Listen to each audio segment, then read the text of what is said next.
என்று வெசாக் பௌர்ணமி தினம் 22 பேரை பலியெடுத்த கொத்மலை பேருந்து விபத்து. காயமடைந்தவர்களை நேரில் சென்று பார்வையிட்ட பிரதமர். தையடியில் மீண்டும் போராட்டம். குவிக்கப்பட்ட போலீசார். உள்ளூராட்சி தேர்தல் முடிவுகள் அனுர அரசுக்கு ஒரு சிவப்பு எச்சரிக்கை. குமார் குணரத்னம் சுட்டிக்காட்டு.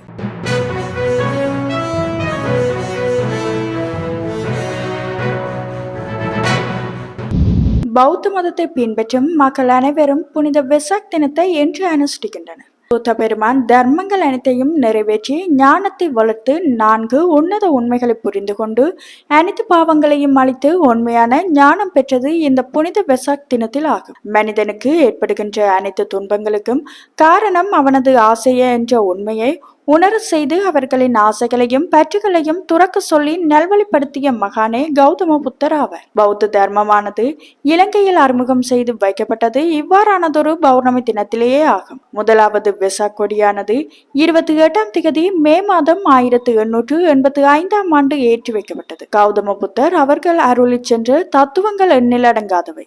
அவைகள் எக்காலத்துக்கும் எல்லா மக்களுக்கும் பொருந்தக்கூடிய ஒன்றாகும். மனிதன் உயர்வதும் தாழ்வதும் அவனது பிறப்பாலன்றி அவனது செயலாலேயே என்பதே புத்த பகவான் அருளிய போதனையின் அடிநாதமாகும். கௌதம புத்தரின் போதனைகள் மனிதனையும் சமூகத்தினையும் நல்வழிப்படுத்தும் உன்னதமான நற்கருத்துக்களை கொண்டவை. இவரது போதனைகளை சரியாக பின்பற்றி வாழ்கின்ற பொழுது மக்கள் மத்தியில் மன அமைதி, சகோதரத்துவம், மனித நேயம், ஒற்றுமை, நட்புணர்வு ஆகிய பண்புகள் உயர்ந்த நிலையில் மேம்படும் என்பதில் சந்தேகம் இல்லை. நுவரெலியா கொத்மலை கரண்டி எல்ல பகுதியில் இடம்பெற்ற பேருந்து விபத்தில் காயமடைந்தவர்களை நேற்று இரவு பிரதமர் கலாநிதி அமரசூரிய கம்பளை வைத்தியசாலைக்கு நேரில் சென்று பார்வையிட்டார். வைத்தியசாலைக்கு சென்ற பிரதமர் காயமடைந்தவர்களின் நலன் விசாரித்ததோடு வைத்தியசாலையின் செயலாளர்களுக்கு வழங்கப்படுகின்ற சிகிச்சைகள் மற்றும் வசதிகள் குறித்தும் ஆராய்ந்தார். பிரதமருடன் அமைச்சர் பிமல் ரத்நாயக்கவும் சென்றிருந்தார். சம்பவம் தொடர்பாக ஊடகங்களுக்கு கருத்து தெரிவித்த பிரதமர், இதுபோன்ற வாகன விபத்துகளினால் ஒவ்வொரு வருடமும் உயிரிழப்புகள் ஏற்படுகின்றமை பாரிய பிரச்சனையாக மாறியுள்ளது என்பது எமக்கு தெரியும்.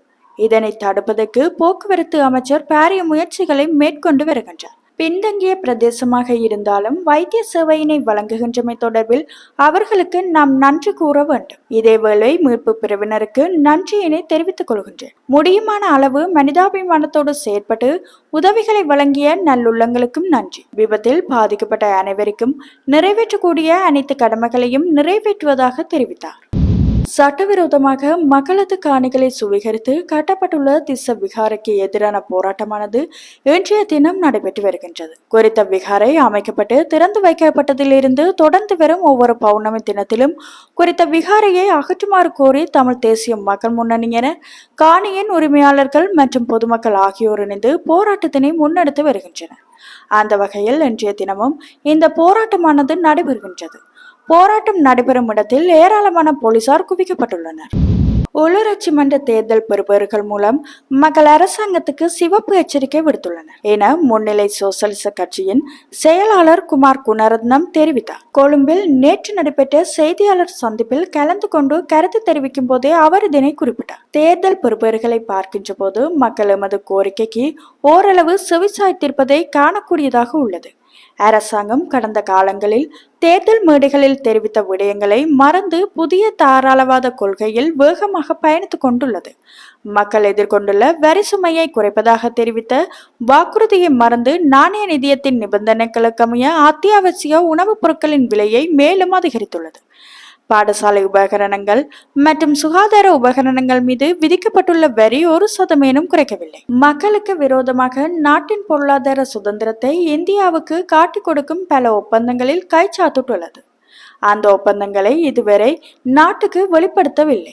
இவர்கள் அதிகாரத்துக்கு வருவதற்கு முன்னர் கடுமையாக எதிர்த்து வந்த அரசு அடக்குமுறையை இன்று போராட்டக்காரர்கள் மீது கட்டவிழ்த்து வருகின்றனர். கடந்த பொது தேர்தலில் தேசிய மக்கள் பெற்ற வாக்குகளை விட 23 லட்சம் வாக்குகள் இந்த முறை குறைவடைந்துள்ளது. எனவே இந்த தேர்தல் பெறுபவர் மூலம் மக்கள் வழங்கிய எச்சரிக்கையை தேசிய மக்கள் சக்தி அரசாங்கம் ஏற்றுக்கொள்ள வேண்டும். ரணில் விக்ரமசிங்க செயற்படுத்திய மக்களை அழுத்தத்துக்கு ஆளாக்கும் நாணய நிதியத்தின் வேலை திட்டத்தையே அரசாங்கம் முன்னெடுத்து செல்வதால் அரசாங்கத்தின் மீது மக்களுக்கு விரக்தி ஏற்பட்டுள்ளது என்று தெரிவித்தார். இந்தியா பாகிஸ்தான் இடையே போர் நிறுத்தம் ஏற்பட்டதற்கு பாப்பரசர் லியோ வரவேற்றுள்ளார். காத்தோலிக்க கிறிஸ்தவர்களின் தலைவராக வட அமெரிக்காவைச் சேர்ந்த கார்டினல் ரோபர்ட் பிரான்சிஸ் பிரிஃபோஸ்ட் என்பவர் தேர்ந்தெடுக்கப்பட்டார். அவர் பாப்பரசர் 14ஆம் லியோ என அழைக்கப்படுவார் என்று கார்டினல்கள் அறிவித்தனர். புதிய பாப்பரசராக பொறுப்பேற்றுக் கொண்ட பின்னர் பொதுமக்கள் முன் உரையாற்றினார். குறித்த உரையில் உலகம் முழுவதும் உள்ள அந்நியருக்கு அந்நியர் தின வாழ்த்துக்களை தெரிவித்துக் கொண்டார். உக்ரைன் மற்றும் காசாவில் அமைதி ஏற்பட வேண்டும் என வேண்டுகோளாக கேட்டுக்கொண்டார். உடனடி போர் நிறுத்தம் ஏற்பட வேண்டும், பணைய கைதிகள் விடுவிக்கப்பட வேண்டும் மற்றும் மனிதாபிமான உதவிகள் வழங்கப்பட வேண்டும் என்று அப்போது அவர் வலியுறுத்தினார். பாப்பரசர் பிரான்சிஸ் கூறிய விடயங்களை எதிரொலிக்கும் வகையில் இந்தியா மற்றும் பாகிஸ்தான் இடையே போர் நிறுத்தம் ஏற்பட்டதற்கு பாப்பரசர் லியோ வரவேற்பு தெரிவித்துள்ளார். உலகில் அமைதிக்கான அற்புதம் ஏற்படுவதற்கு கடவுள் ஆசி வழங்கும்படி வேண்டிக் கொள்கின்ற அதேவேளை பேச்சுவார்த்தைகள் நீடித்த அமைதிக்கு வழிவகுக்கும் என அவர் நம்பிக்கையும் வெளியிட்டார்.